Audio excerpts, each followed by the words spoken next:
Recording studio Samastipur Sheikhpura. Music director Mithilesh भोजपुरिया।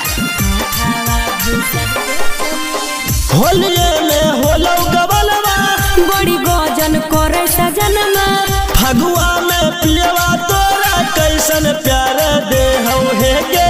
होलिये में होलो गबलवा बड़ी गजन करे सजनमा फगुआ में पियवा तोरा कैसन प्यार दे हौ।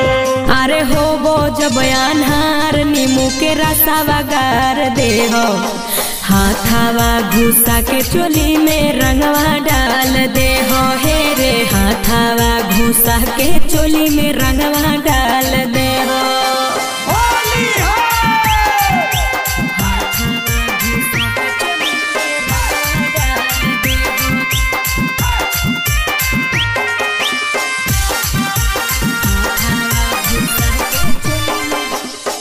कहाँ कहाँ रंगवा लगाबौ छौड़ी घोरी गे पियवा को पता रहा हमर रंग दे हो ढोली रे।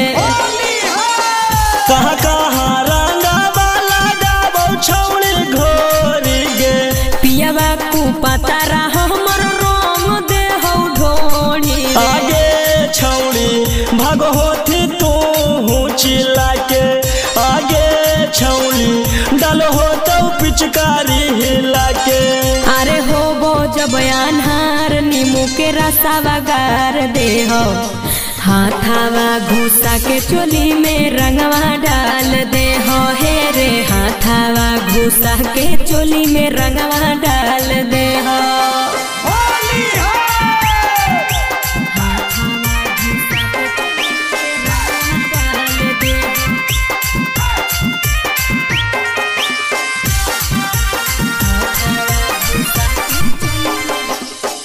आधा डालो पियावा के डालो हवा धूरा गे पियवा पगलेटवा कबो डाल दे हो पूरा रे।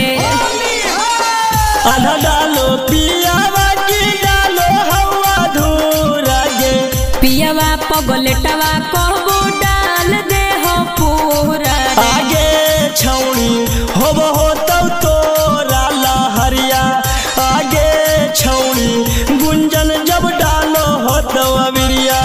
अरे हो वो जब अनहार नीमू के रसावा गार दे हो हाथावा घुसा के चोली में रंगवा डाल दे हो हे रे हाथावा घुसा के चोली में रंगवा डाल